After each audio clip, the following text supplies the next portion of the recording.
ఉండదు కొన్నిసార్లు. వాళ్ళు వాళ్ళు వాళ్ళు ఏం చెప్తున్నారో వాళ్ళకి అర్థం కాదు, మేము ఏమి వింటున్నామో మాకు అర్థం కాదు. అట్లా అనుకుంటాం. మా సంఘంలో నేనే అనుకుంటా. అలాంటప్పుడు నేను పోయిన సంఘంలో కూడా అనుకుంటారు కదా, మానవ నైజం. అందుకోసమే మిమ్మల్ని ఎంకరేజ్ చేయడానికి నేను కొన్ని మాటలు మాట్లాడినాను, దయచేసి ఏమనుకోవద్దు. అంటే కొన్ని విషయాలు చెప్తా వచ్చినాను మధ్యలో. సరే, వాగ్దానం యొక్క మూలం మనకు తెలుసు. మొదటి వాగ్దానం ఏంటి? మనుషులందరూ రక్షణ పొందవలనని. చెప్పండి. చూసాను, చదవండి. నాకు కనపరాదు కదా, నాకు ఇక్కడ ఉండా, మీరు ఇక్కడ ఉన్నారు. ఏముంది?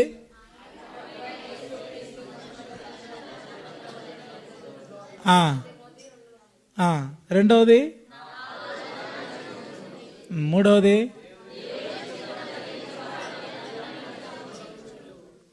మొదటి మధ్యలో ఉండే వాక్యం ఏంటంటే నా ఆలోచన నిలుచును. ఏంటి ఆయన ఆలోచన? ఆయన ఆలోచన ఏంటంటే, అక్కడే చూద్దాం, ఎక్కడ దూరం పోవద్దు. ఆయన ఆలోచన ఏంటంటే మనుషులందరూ రక్షణ పొందాలా, దేవుని చిత్తం జరిగించాలి. అది ఈ సంవత్సరం. అర్థమైందే? ఆయన ఆలోచన ఏంది? ఆయన ఆలోచన ఏంది? యెషయా గ్రంథం, యెషయా గ్రంథం 14వ అధ్యాయం 26వ వచనం. సర్వలోకమును గురించి నేను చేసిన ఆలోచన. దేవుడు చేసిన ఆలోచన ఏంటి? సర్వలోకాన్ని గురించి దేవుడు ఒక ఆలోచన చేసినాడంట. ఏమి ఆయన ఆలోచన? మనుషులందరూ ఏం పొందాలా? రెండవది ఏం చేయాలా? దేవుని చిత్తం చేయాలి, ఆయన చిత్తం చేయాలా. మనుషులందరూ ఏం చేయాలా? రక్షణ పొందాలా. రెండవది ఆయన చిత్తము చేయాలి. వాగ్దానము ఎందుకు తీసుకోవాలా? వాగ్దానం వలన మనకేం ప్రయోజనం? ఇది మనకు అవసరం. వాగ్దానం మనకేం చేస్తుంది? వాగ్దానం మనకేం చేస్తుందంటే ఈ లోక మాలిన్యం నుండి మనల్ని మనము తప్పించుకోవడానికి ఉపయోగపడుతుంది. ఒక వృద్ధాప్యంలో ముసలాయనకు కర్ర ఎంత అవసరమో విశ్వాసికి వాగ్దానం అంత అవసరం. అర్థమైందా? వాగ్దానం కర్ర లేకపోతే ముసలాయన కింద పడతాడు. వాగ్దానం లేకపోతే విశ్వాసి జీవితము చాలా అగమ్య గోచరం. అందుకనే వాగ్దానం అనేది మనకు అవసరం. ఈ వాగ్దానము చాలా ప్రాముఖ్యమైనది. ప్రతి వ్యక్తి 5 వాగ్దానాలు గుర్తుపెట్టుకోవాలి ప్రతిరోజు. ఎన్ని వాగ్దానాలు? 5 వాగ్దానాలు. ఒకటి, ఏది మాట్లాడుకుంటున్నారు? మేము వాక్యం చెప్పేది. ఇప్పుడు మాట్లాడేదానికి సమయం లేదు, వినడానికి. మనం ఏదో మన పనులు మనం ఉంటే వ్యవహారం పెట్టారు. 5 వాగ్దానాలు గుర్తుపెట్టుకోవాలా. ప్రతి విశ్వాసి ఎన్ని వాగ్దానాలన్నా? 5 వాగ్దానాలు. ఒకటి సార్వత్రిక సంఘ వాగ్దానం, అంటే ఇది. రెండవది సంఘ వాగ్దానం, ఇంకా అది ఉందా? పెట్టినారనా? ఇంకా తయారు చెప్పలే కదా. రెండవది ఇది అట్లా సంఘ వాగ్దానం ఉండే అట్లాంటిది. మొదటిది ఏంటి? సార్వత్రిక సంఘ వాగ్దానం. రెండవది సంఘ వాగ్దానం. మూడవది నీ బాప్తిస వాగ్దానం. నాలుగవది నీ కుటుంబ వాగ్దానం. ఐదవది నీ వ్యక్తిగత వాగ్దానం. ఈ 5 వాగ్దానాలు ప్రతిరోజు చేత పట్టుకోవాలి. ఇప్పుడు చాలామందిని అడిగితే బాప్తిస వాగ్దానం ఏంటంటే చెప్పలేరు. పోయిన సంవత్సరం ఏ వాగ్దానం తీసుకున్నామంటే అది కూడా చెప్పలేరు. కనుక చాలా ప్రాముఖ్యమైనది ఈ 5 వాగ్దానాలు అవసరం. వాగ్దానం యొక్క ప్రాముఖ్యత ఏంటి? ఎందుకు వాగ్దానం తీసుకోవాలా? వాగ్దానం వలన మనకేమి ప్రయోజనం? వాగ్దానం తీసుకున్న ద్వారా మనకేం జరుగుతుంది? చదవండి. 2 పేతురు 1వ అధ్యాయం 4వ వచనం. ఆ మహిమ గుణాతిశయమును బట్టి అమూల్యమును అత్యధికమైన వాగ్దానం అనుగ్రహించున్నాడు. దురాశను అనుసరించి లోకమందున్న భ్రష్టత్వము. ఏ వాగ్దానమ్మా? ఇప్పుడు నువ్వు తీసుకునే వాగ్దానం మూలముగా తప్పించుకోవాలా. లోకంలో ఏముందినా? భ్రష్టత్వం ఉంది. వాగ్దానం మూలముగా ఏం చేసుకోవాలా? నువ్వు తప్పించుకోవాలి. ఈ వాగ్దానంలో చాలా అర్థం ఉంది. వాగ్దానం ఏం చేస్తుంది? నిన్ను ఈ వాగ్దానం యొక్క సారం ఏంటి? మనం వాగ్దానం తీసుకోవడం ద్వారా ఈ వాగ్దానంలో ఏముంది? జీవం ఉంది. ఏముంది? జీవం ఉంది. చదవండి 2 తిమోతి 1వ అధ్యాయం 1వ వచనం. 2 తిమోతి పత్రిక 1వ అధ్యాయం 1వ వచనం. క్రీస్తు యేసునందున్న జీవమును గురించిన వాగ్దానం. ఈ వాగ్దానంలో ఏముందమ్మా? ఏముంది? ప్రాణం ఉంది. ఎట్లా తప్పించుకుంటానంటే వాగ్దానం, వాక్ యొక్క దానం. ఆయన యొక్క వాక్ను దానముగా ఇచ్చాడు మనకు. వాగ్దానం అంటే కనుక ఈ వాగ్దానం మూలముగా లోకంలో భ్రష్టత్వమును తప్పించుకోవాలి. ఈ వాగ్దానం ఎలాంటిది మనం చూస్తాం. ఈ వాగ్దానంలో 105వ కీర్తనలో చూడండి, 105వ కీర్తన 42వ వచనం.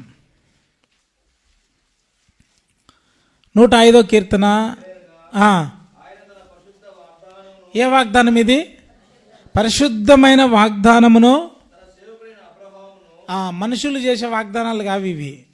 దేవుడు చేసిన వాగ్దానం ఎలాంటిదంటే పరిశుద్ధమైంది. తన సేవకుడైన అబ్రహామును జ్ఞాపకం చేసుకొని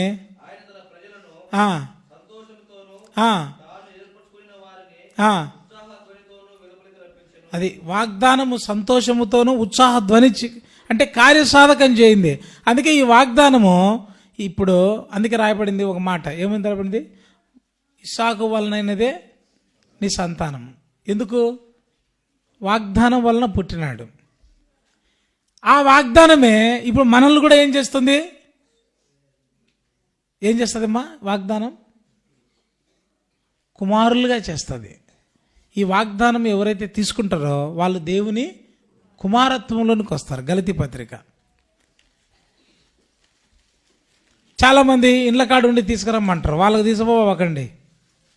వాళ్ళేమో నిద్రపోయేది, మీరేం మోసుకొని పోయేది. అది మంచిది కాదు. గలతీ పత్రిక 4వ అధ్యాయము 28వ వచనం. సహోదరులారా, ఇస్సాకు వలె వాగ్దానమును బట్టి కుమారులం. వాగ్దానాన్ని బట్టి ఇస్సాకు వలె అంటే ఇస్సాకు ఎట్ట పుట్టినాడు? వాగ్దానం మూలంగా పుట్టినాడు. కనుక మనము కూడా ఈ వాగ్దానముల్లో తీసుకున్న ద్వారా మనం ఏమైపోతున్నాము? కుమారులం అయిపోతున్నాం. ఈ యొక్క ఆధిక్యత దేని వల్ల కలుగుతుంది? వాగ్దానం మూలం కలుగుతుంది. అందుకే వాగ్దానాలు అవసరం. వాగ్దానం ఏం చేస్తుంది? లోకమందున్న భ్రష్టత్వం నుండి తప్పిస్తుంది. వాగ్దానంలో ఏముంది? జీవం ఉంది. ఈ వాగ్దానము లోక సంబంధమైంది కాదు, పరిశుద్ధమైంది. ఈ వాగ్దానం మూలంగా ఏమైపోతున్నాం? మనము కుమారులం అయిపోతున్నాం. దాని కొరకు ఏం తీసుకోవాలా? వాగ్దానం తీసుకోవాలా. ఇప్పుడు ఈ వాగ్దానము గురించి 10 నిమిషాలు వాక్యం చెప్పి ముగిస్తా. వాగ్దానం గురించి 10 నిమిషాలు. మొదటి వాగ్దానం ఏంటి? ఆయన ఆలోచన ఏంటి? అందరు మనుషులందరూ రక్షణ. రక్షణ అంటే రక్షణ అంటే ప్రశ్న. రక్షణ అంటే అనా మీరందరూ రక్షణ పొందినారా లేదా? బలలో పాలు పొందినారు. రక్షణ అంటే తెలియకపోతే ఎట్లా? రక్షణ అంటే మారు మనసు. మారు మనసు అంటే మనసు మార్చుకోవడం. మనసు మార్చుకోవడం అంటే రక్షణ అంటే ఏందండి? రక్షణ అంటే ఏంది? పాపక్షమాపణ. పాపక్షమాపణ అంటే రక్షణ. రక్షణ అంటే పాపక్షమాపణ. ఇదేనా? ఏమి తప్పలే ఆయన ఎట్టపోయినాడు? తాగనీకి పోయినాడు. పాపం ఆయన తాగలేదు, టీ తాగలే. నువ్వు కొడతావా తప్పలా? నశించు వారికి నీ సిలువా పేరిత నాముగానున్నదే. నశించు వారికి నీ సిలువా వేరే రక్షింపబడుచున్న పాపికి దేవుని శక్తి అయ్యో. ఇప్పుడు చెప్పండి, రక్షణ అంటే మరి ఇంతసేపు ఎందుకు చెప్తారే? అది అర్థం కావాలా? అంటే ఈ సంవత్సరం నువ్వు దేనితో నడిపించబడాలా? దేవుని శక్తి. రక్షణ అంటే నువ్వు పొందిన మారు మనసు, పాపక్షమర అవన్నీ ఒక తరగతుల్లే అయిపోయిదావు. అది అయిపోయింది. ఇప్పుడు నువ్వు నేర్చుకోవాల్సింది కొత్తది. కొత్త విధానం ఏంటి? దేవుని శక్తి. 1 కొరింథీ 1:18 చదవండి ఆ మాట. 1 కొరింథీ 1:18 సిలువను గురించిన వార్త. ఎందుకు అవసరం దేవుని శక్తి? సర్వోన్నతుని శక్తి నిన్ను కమ్మును. పుట్టబోవు శిశువు అన్నా క్రిస్మస్ పండుగ చేయలేదా మీరు? చెప్పండి అయ్యా, అయిపోయిందిలే వీటికి. చెప్పండి. సర్వోన్నతుని శక్తి నిన్ను కమ్మును, పుట్టబోవు శిశువు పరిశుద్ధుడై సర్వోన్నతులకు దేవుని కుమారుడు అనబడును. అంటే ఏ శక్తి పొందింది ఆమె? సర్వోన్నతుని శక్తి. ఇదే రక్షణ అంటే. ఈ అందుకే ఆమె చెప్పింది ఒక మంచి మాట. ఏం చెప్పింది? నా రక్షకుడైన దేవుని యందు నేను ఆనందిస్తున్నాను. అంటే రక్షణలో అదొక మెట్టు. దేవుని శక్తిని ఆమె పొందుట ద్వారా ఆనందం వచ్చింది. కనుక ఈ సమయంలో దేవుని శక్తి నీకు అవసరం. ఈ సంవత్సరం నువ్వు నడవడానికి దేవుని శక్తి లేకపోతే నువ్వు పడిపోతావు. ఎందుకు తెలుసా? భూమి మీద ఇంకొక శక్తి పనిచేస్తుంది. ఏ శక్తి పనిచేస్తుంది? ఏ శక్తినా? ఎఫెసీ పత్రిక. ఇవి మీకు అర్థం కావాలా? వాగ్దానం గురించి 3 మాటలే చెప్తా, ఎక్కువ చెప్పనులే. ఎందుకంటే మళ్ళీ మీకు ఈ సంవత్సరం అంతా చెప్పుకోవచ్చు, దాని గురించి ఇబ్బంది ఏంలే. నేను కొన్ని మాటలు చెప్తాను అంతే, నా తోచిన కాటికి. ఎఫెసీ పత్రిక.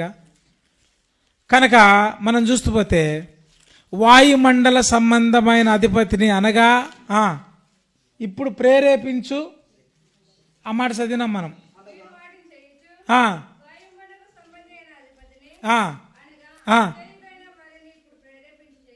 ఇప్పుడు ఏం చేస్తుందంట? ఏం ప్రేరేపిస్తుంది? ఏం ప్రేరేపిస్తుంది మా శక్తి? చదివిన ఒక్క చదువు మళ్ళా బదర్స్ చదవండి ఎవరన్నా. వాటిని చేయించు అనగా అవిధేయులైన వారిని ఏం చేస్తుందంట? ప్రేరేపించే శక్తి ఉంది ఒకటి. ఆ శక్తిని ఎదుర్కోవాలంటే ఏ శక్తి అవసరం? చెప్పండి, ఏ శక్తి అవసరం? దేవుని శక్తి. దేవుని శక్తి లేకపోతే దేవుని రాజ్యం లేదు నీకు. దేవుని శక్తి లేకపోతే ఏం లేదమ్మా. ఎందుకు? దేవుని రాజ్యం మాటలతో కాదు, దేంతో ఉంది? శక్తితో ఉంది. చదవండి బైబిల్లో. కనుక దేవుని రాజ్యం అవసరం. దేవుని రాజ్యము శక్తితో ఉంది, అది అవసరమైంది. 2 తిమోతి 4:18 ముందు ఆ మాట చదవండి. ప్రభు నన్ను తప్పించి తన పరలోక రాజ్యము చేరునట్లు, పరలోక రాజ్యము చేరునట్లు. రక్షణ అంటే దేవుని శక్తి. పరలోక రాజ్యం చేరాలంటే ఏం కావాలా? దేవుని శక్తి కావాలా. అర్థమైందా? దేవుని శక్తి. ఇంకా అర్థం కావడానికి 1 కొరింథీ 4:20 1 కొరింథీ 4:20 చదవండి అన్నా. దేవుని రాజ్యం మాటలతో కాదు, దేంతో ఉంది? ఇప్పుడు నీకు ఏ శక్తి అవసరం? ఆ శక్తి ఉంటేనే. లోకంలో ఏ శక్తి ఉంది?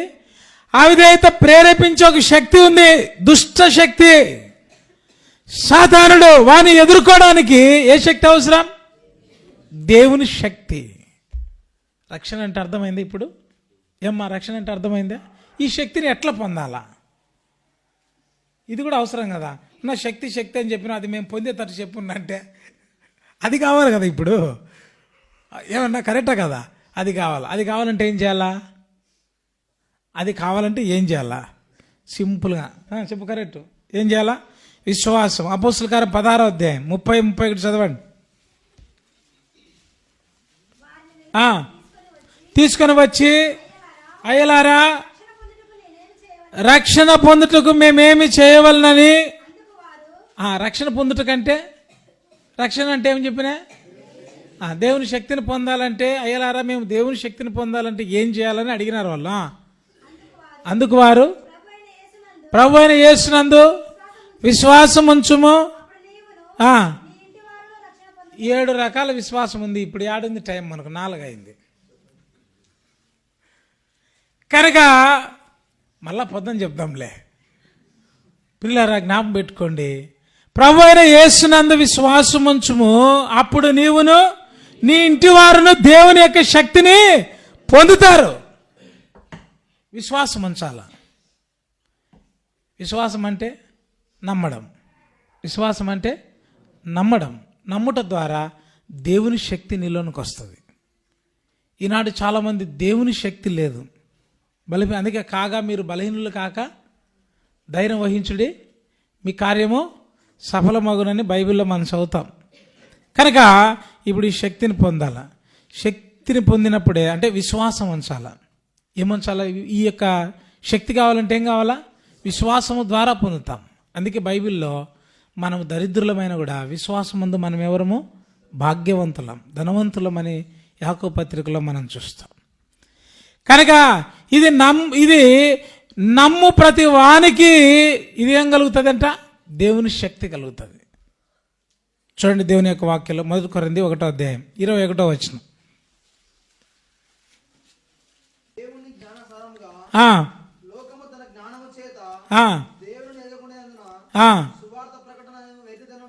సువార్తను ప్రకటన వెరితనము చేత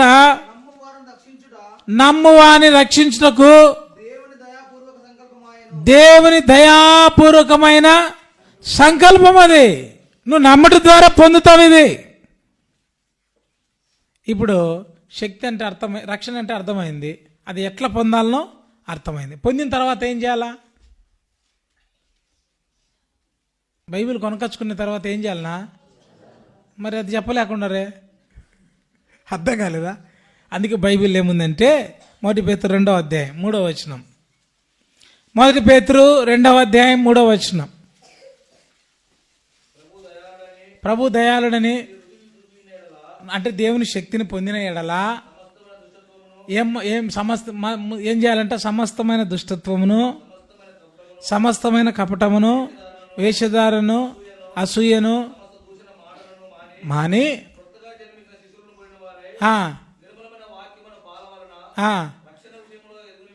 రక్షణ విషయంలో ఏం చేయాలంట? ఎదగాల. ఏం చేయాలన్నా? ఇప్పుడు ఎదగాల. పొందిన దేవుని శక్తిని అంచెలంచెలుగా పెరగాల. ఇప్పుడు వీనికి ఉండే శక్తి కొంచెమే, వాని దగ్గర నుంచి నాకు వచ్చే కొంచెం ఎక్కువ అవుతుంది. ఇంకా బలంగా ఉండే వాళ్ళని చూస్తే ఇంకా కొంచెం, అవునా కదా? మళ్ళీ ముసలిలైన తర్వాత శక్తి తగ్గుతుంది. అంటే తలంపు ఏంటంటే నువ్వు రోజు రోజుకు నీ శక్తి ఏం కావాలా? పెరగాల. దాన్ని ఏమనంటే పునరుత్థాన శక్తి. ఏ శక్తి అది? అపోస్తులైన పౌలు ఆ స్థాయిలోనికి వచ్చినాడు. ఆయన పునరుత్థాన శక్తిని ఎరుగునాడు. చదవండి ఆ మాట, ఫిలిప్పీ పత్రిక. ఆ శక్తిని నువ్వు ఆ శక్తిలో ఎరగాలంటే ఆ రాయబడిన మాట 3వ అధ్యాయం ఫిలిప్పీ పత్రిక 3వ అధ్యాయం 7వ వచనం చదువు నాయన అన్న. అయినను ఏవేవి నాకు లాభకరములై ఉండెను వాటి క్రీస్తు నిమిత్తము నష్టముగా ఎంచుకున్నట్లు అతి శ్రేష్టమైన జ్ఞానం నిమిత్తం సమస్తం నష్టంగా ఎంచుకొనుచున్నాను, క్రీస్తును సంపాదించుకొని నా నీతిని కాక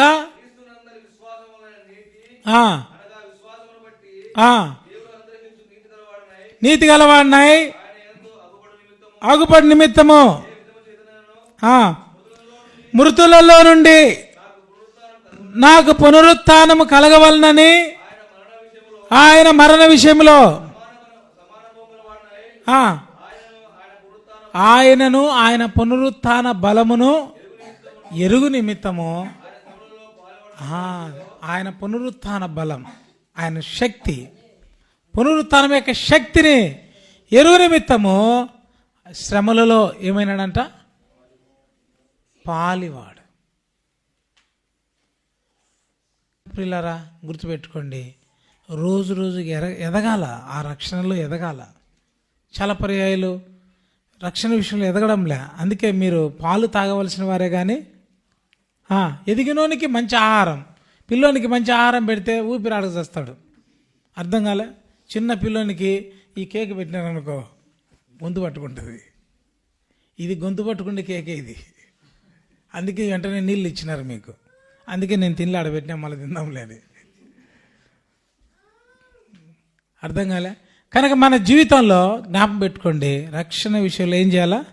ఎదగాల. రోజు రోజుకు ఆత్మీయమైనటువంటి అనుభవంలోనికి రావాలా. అదే మనుషులందరూ రక్షణ విషయంలో ఎదగాల. మనుషులందరూ రక్షణ పొందాలి. దేవుని యొక్క ఆలోచన అది. కనుక ఇంకా నువ్వు మారు మనసు పొందకపోతే, రక్షణ పొందకపోతే, యేసు నీ కొరకై సిలువ వేయబడ్డాడు. ఆయన ఆలోచన ఏంటంటే, ఆయన ఉద్దేశం, ఆయన తలంపు అని చెప్పచ్చు. ఆయన లోపల ఉన్నటువంటి కోరిక ఏంటంటే నువ్వు మారు మనసు పొందాలా, రక్షణ పొందాలంటే దేవుని శక్తి నీలోనికి రావాలా. దేవుని శక్తి నీలోనికి వస్తే అప్పుడే నువ్వు నడిపించబడతావు. లేకపోతే కొంచెం చిన్నదానికే మందిరం అనుకుంటావు. కాలు నచ్చిందనుకో, కాలు నొప్పి అని రాలేన్నా, జలుబు చేసి చీమిడి రాలేదనుకో, అందుకే రాలంటే పారతారు కట్టరు. తల నచ్చిందనుకో, అందుకనే రాలేదంటారు. చిన్న వాటికే. ఏం కారణం అంటే రక్షణ విషయంలో ఏం కాలే, వాళ్ళు ఎదుగుదల లేదు. అందుకే వారు ఇంకా చిన్నవారుగానే ఉన్నారు. నువ్వు అలాగ ఉండాలని దేవుని కోరిక కాదు, నువ్వు బలమైన వ్యక్తిగా చేయబడాలా. ఆ శక్తి నీలోనికి రావాలా. దాని కొరకే ప్రభు ఈ యొక్క సంవత్సరం దేవుని శక్తితో నింపబడాలను. కనుక ఈరోజు దుష్ట శక్తులు ఉన్నాయి. ఈ యుగ సంబంధమైన దేవత అవిశ్వాసులైన వారి మనోని గుడ్డితనంగా చేస్తుంది. కనుక మనుషులందరూ రక్షణ పొందవాలని ఆయన ఏం చేస్తున్నాడు? ఇష్టపడుతూ ఉన్నాడు, కోరిక కలిగి ఉన్నాడు. ఆయన కోరిక అది, ఆయన ఆలోచన అది, ఆయన ఉద్దేశం అది, ఆయన తలంపు ఏంటంటే మనుషులందరూ రక్షణ పొందాలి. ఎవరు నశించుతా నాకు ఇష్టమో లేదు. నశించిన దాన్ని వెతికి రక్షించడానికే మనిషి కుమారుడు ఈ శక్తి నీకు కావాలంటే, దేవుని శక్తి నీకు కావాలంటే విశ్వాసము ద్వారా నువ్వు పొందుతావు. ఈ అనుభవంలోనికి నువ్వు రావాలని, ఈ అనుభవంలోకి నేను రావాలని ప్రభు కోరుతున్నాడు. కనుక ఈ సంవత్సరం ఈ వాక్యం ఇంకా చాలా చెప్పచ్చు. ఈ చిన్న మాట మనం గుర్తుపెట్టుకుంటాం. రక్షణ అంటే దేవుని యొక్క శక్తి. దేవుని శక్తి చేత శక్తిని పొందాలా. రెండవది, ఆ శక్తిని ఎట్ట పొందాలా? విశ్వాసం ద్వారా పొందాలా. మూడవది, అందులో ఏం కావాలా? ఎదగాల. ఆ ఎదుగుదలలోనే విశ్వాసము ద్వారా 7 రకాల మెట్లున్నాయి. మొదటిది విశ్వాసము, రెండవది అల్ప విశ్వాసము, మూడవది బలమైన విశ్వాసము, నాలుగవది గట్టి విశ్వాసం. బైబిల్లో ఇవన్నీ రెఫరెన్స్లు ఉన్నాయి. కనుక దృఢమైన విశ్వాసం అంతం మట్టుకు చేపట్టిన యెడల క్రీస్తులో మనం ఏమవుతాం? పాలివారం అని రాయబడింది. కనుక ఈ శక్తి అంటే ఎప్పుడైతే ఇట్లా ఎదుగుతూ వస్తావో ఆ శక్తితోనే నువ్వు ఎక్కడికి చేరుతావు? పరలోకము చేరుకు. ఆ శక్తిని పొందకుండా ఏం పొందలేవు? పరలోకం పొందలేవు. పరలోకం పొందలేకపోతే ఆడిపోతావు, విడిచిపెట్టబడతావు. ఆయన ఆలోచన అది. మరి నీ ఆలోచన ఏందో? నీ ఆలోచన, నీ మనసులో ఉన్న ఉద్దేశాలు ఏమిటో తెలీదు. అయితే రాత్రి నిన్ను నీవే జ్ఞాపకం చేసుకో, సిద్ధపడు. ప్రభు నీకు సాయం చేస్తాడు. ప్రార్థన చేద్దాం.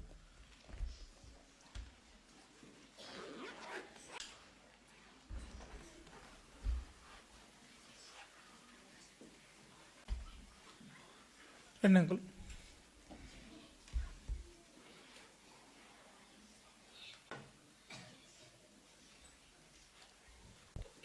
ప్రార్థన చేస్తాం, వ్యక్తిగతంగా పరీక్షించుకుంటాం, ప్రార్థనలో ఉంటాం. దేవుని శక్తిని ఇంకా పొందకపోతే, దేవుని శక్తి యొక్క అనుభవం రాకపోతే, అర్థం కాకపోతే ప్రార్థన చేసుకో. ప్రభు సహాయం చేస్తాడు. 2 నిమిషాలు ప్రార్థనలో ఉంటాం. వాగ్దానం తీసుకోవాలి కదా అందరం.